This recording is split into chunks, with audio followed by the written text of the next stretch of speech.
السلام علیکم ورحمۃ اللہ وبرکاتہ۔ عنقریب ہمارا ہندوستان کے ایک بڑے شہر میں سفر ہوا تھا، تو وہاں ایک سنجیدہ قسم کے صاحب فہم آدمی نے یہ واقعہ سنایا جو ان کے ساتھ پیش آیا۔ انہوں نے فرمایا کہ جب واٹس ایپ پر ایک خبر وائرل ہوئی کہ انہی کے شہر کے ایک محلے کی ایک پڑھی لکھی بچی نے ایک ہندو لڑکے سے شادی کی ہے، تو وہ اس واقعے کی تحقیق کے لیے وہاں پر پہنچے۔ وہ فرماتے ہیں میں نے اپنے دوست کو ساتھ لیا اور اس پتے پر میں گیا۔ جا کر ہم نے باہر کا گیٹ کھٹکھٹایا تو اندر سے ایک بچی آئی، ایک لڑکی آئی۔ اس نے اوڑھنی سے اپنے چہرے کو چھپایا ہوا تھا۔ آتے ہی وہ بچی بھڑک گئی اور اس نے ڈانٹنا شروع کر دیا کہ کیوں آئے ہیں آپ لوگ؟ گالیاں دینے کے لیے آئے ہیں؟ برا بھلا کہنے کے لیے آئے ہیں؟ جتنی گالیاں دینا ہے آپ دے لیں، جتنا ذلیل کرنا ہے مجھے کر کے چلے جائیں یہاں پر۔ اب تک جتنے لوگ ذلیل کر کے گئے وہ کافی نہیں تھا کہ تم لوگ بھی آ گئے؟ جتنے لوگ ابھی گالیاں دے کے گئے وہ کافی نہیں ہوا کہ آپ لوگ ابھی آ گئے؟ تو وہ بچی بہت بھڑک کے بہت کچھ سناتی رہی، غصے میں بولتی چلی جا رہی تھی۔ یہ فرماتے ہیں کہ ہم لوگوں نے سر جھکا لیا اور خاموشی سے اس بچی کی بات کو تسلی سے ہم سنتے رہے۔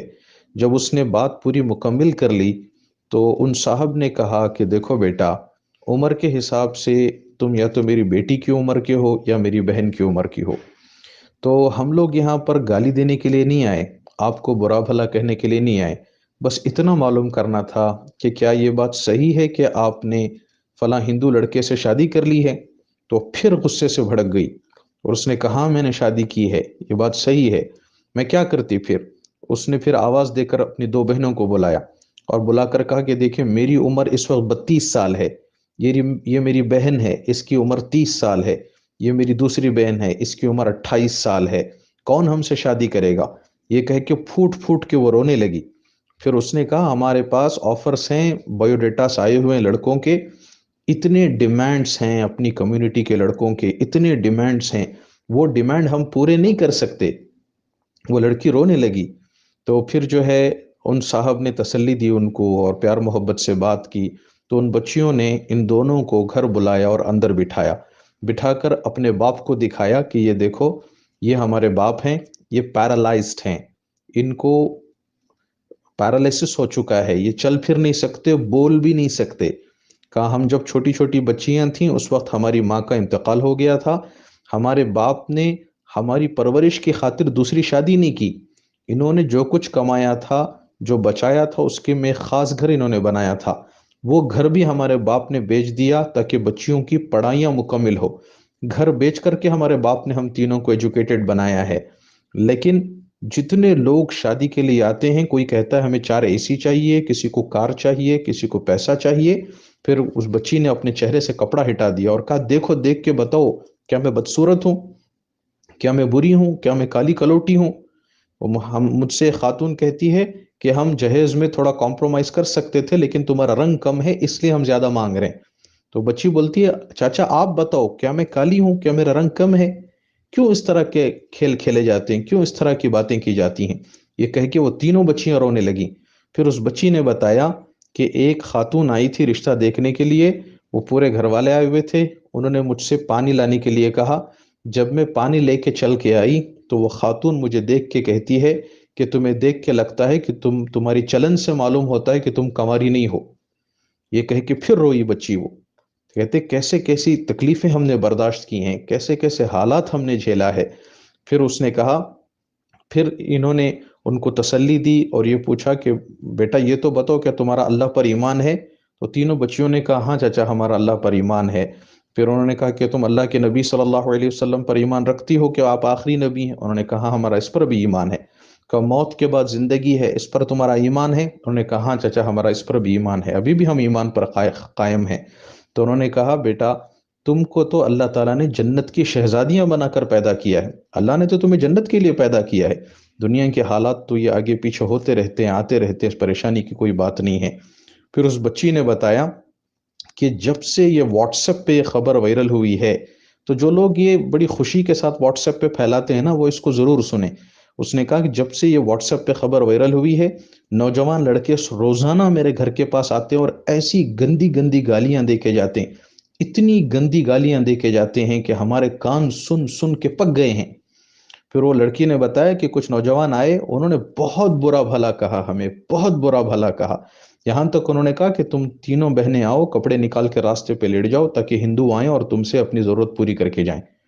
تو پھر ایک دوسرا گروپ آیا لڑکوں کا، انہوں نے بھی کچی کچی گالیاں دی ہمیں کہ تم نے ہندو کے ساتھ شادی کی تم نے۔ تو میں نے ان سے کہا کہ نہیں، میں اس سے شادی نہیں کروں گی، چل یہ بتاؤ کہ تم چاروں میں سے کون میں میرے ساتھ شادی کرنے کے لیے تیار ہے؟ تو مسلمان لڑکوں نے ان بچیوں سے کہا کہ اس بچی سے کہا کہ تو ہمارے ساتھ شادی کرنے کے قابل ہی نہیں ہے، تو دھندا کرنے کے قابل ہے۔ تو آپ بتائیں ان بچیوں کے اوپر کیا گزری ہوگی۔ تو پھر وہ جو صاحب گئے تھے، انہوں نے اس بچی سے پوچھا بیٹا یہ تو بتاؤ کہ تمہارے اس ہندو لڑکے سے تعلقات کب سے ہیں؟ تو وہ لڑکی قسم کھا کے کہتی ہے کہ چچا میرا اس لڑکے سے کبھی کوئی تعلق نہیں تھا، میں خود گئی آفس میں، وہ میرے ساتھ کام کرتا تھا، میں نے خود جا کر اس لڑکے سے کہا کہ میں تم سے شادی کرنا چاہتی ہوں۔ تو وہ ایک دم سے پریشان ہو گیا لڑکا، تو اس نے کہا کہ میں نے کبھی آپ کو اس نظر سے دیکھا نہیں۔ تو میں نے اس سے کہا کہ لیکن میں چاہتی ہوں کہ میں تمہارے ساتھ شادی کروں۔ تو اس نے کہا مجھے آپ 3 دن کا ٹائم دیں۔ تو اس نے 3 دن کا ٹائم لیا، اور پھر 3 دن کے بعد آ کر اس نے کہا ٹھیک ہے میں آپ سے شادی کرنے کے لیے تیار ہوں، لیکن اس شرط پر کہ آپ میرے مذہب کو نہیں چھیڑیں گی، میں آپ کے مذہب کو نہیں چھیڑوں گا۔ تو اس شرط پر پھر ہماری شادی ہوئی۔ تو آپ بتائیں اس میں لڑکے کی کوئی غلطی نہیں، میں نے اپنی مرضی سے خود اس سے شادی کی ہے، وہ اچھے اخلاق کا لڑکا ہے، میں خوش ہوں اس کے ساتھ۔ تو آپ بتائیں میرے 2 بہنوں کی بھی شادیاں ہونی ہیں، ہم کیسے جہیز کے ڈیمانڈ پورے کریں؟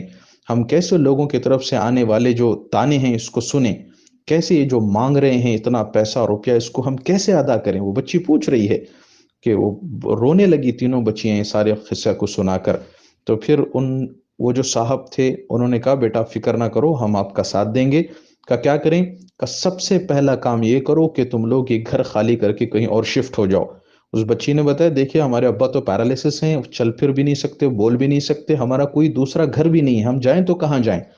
تو پھر انہوں نے ان سے مشورہ کیا اور کہا کہ اپنے جو ہندو شوہر ہیں، ہسبینڈ ہیں، ان کو کال کرو، وہ کہاں ہیں؟ کہا وہ ڈیوٹی کر رہے ہیں، چنئی میں ہیں، جاب کر رہے ہیں۔ تو پھر ان کو کال کیا، کال پہ بات کی، کانفیڈنس میں لیا، انہوں نے بھی کہا آپ ہمارے بھائی ہیں، اتنی تمیز اور اخلاق کے ساتھ کسی نے اب تک ہم سے بات نہیں کی ہے، آپ جو چاہیں کر سکتے ہیں، آپ کی بات ہم مانیں گے۔ تو پھر انہوں نے مشورہ کر کے اس بچی کے ہسبینڈ سے پرمیشن لے کے، باپ کو بتا کر کے، وہ پوری فیملی کو اس گھر سے خالی کرا کر اپنے گھر میں لا کر رکھا انہوں نے، وہاں ان کی خدمت کی، کھلایا پلایا، پھر دوسرا گھر دوسرے محلے میں کرائے پہ لے کر پوری فیملی کو ان کی وہاں پر شفٹ کیا۔ وہ جو لڑکا تھا ہندو لڑکا، وہ بھی بہت متاثر ہوا، یہ بچیوں نے بھی بہت دعائیں دی کہ چچا آپ فرشتہ بن کر آئے ہماری زندگی میں، ورنہ لوگوں نے گالیاں دے دے کے، تانے دے دے کے ہمیں مار دیا تھا، زندہ مار دیا تھا ہمیں۔ تو پھر وہ لڑکا بھی اتنا متاثر ہوا، وہ چنئی سے واپس آیا اس شہر میں، اور آنے کے بعد کال کیا، کہا کہ چچا میں سفر سے آیا ہوں لیکن پہلے میں آپ سے ملنا چاہتا ہوں۔ آ کے وہ بیٹھا، ملاقات ہوئی، تفصیل سے بات ہوئی، اسلام کے تعلق سے بھی اس کو بتایا گیا، اس نے بھی اسلام کے تعلق سے پوچھتا رہا۔ اس نے کہا چچا مجھے پہلے سے ہی اسلام بہت زیادہ اچھا لگتا ہے، تو پہلے ہم نے اس شرط پر شادی کی تھی کہ میں اس کے مذہب کو نہیں چھوڑوں گا اور وہ لڑکی میرے مذہب کو نہیں چھیڑے گی، لیکن میں مسلمان ہونا چاہتا ہوں۔ تو انہوں نے کہا تم جلدی نہ کرو بیٹا، جو کام جلدی میں کیا جاتا پھر وہ جلدی ہی چھوڑ بھی جاتا ہے، تم جاؤ اچھی طریقے سے سوچ سمجھ کر، اگر دل میں بات ہو تو پھر آنا۔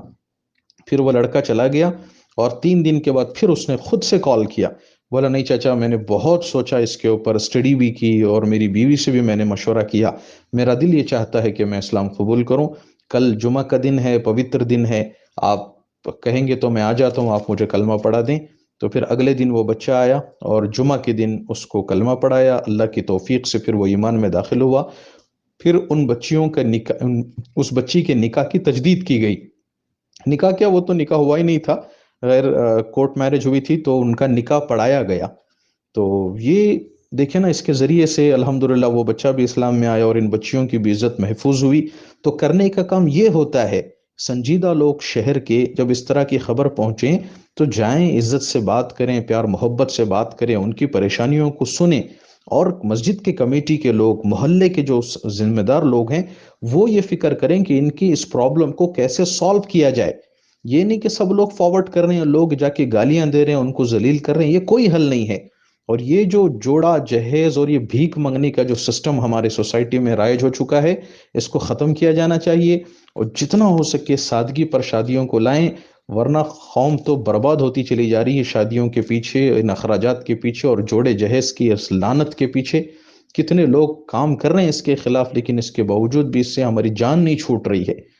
اللہ کرے کہ کچھ ہمیں سمجھ آ جائے اور ہمارے قوم کی بچیوں کی حفاظت کرنا ہمارے لیے آسان ہو، تو خدا را اس پوسٹ کو، اس طرح کے پوسٹس کو فارورڈ نہ کریں، عوام میں نہ پھیلائیں۔ اگر کسی کو مل بھی جائیں تو ذلیل کرنے کو، گالیاں دینے کو کوئی بڑا کمال نہ سمجھیں، سنجیدہ قسم کے لوگوں تک پہنچائیں تاکہ وہ ان کے فیملی سے مل کر ان کی کاؤنسلنگ کر کے ان کے پرابلم کو سالو کرنے کی فکر کریں۔ جتنا ہو سکے اس پہ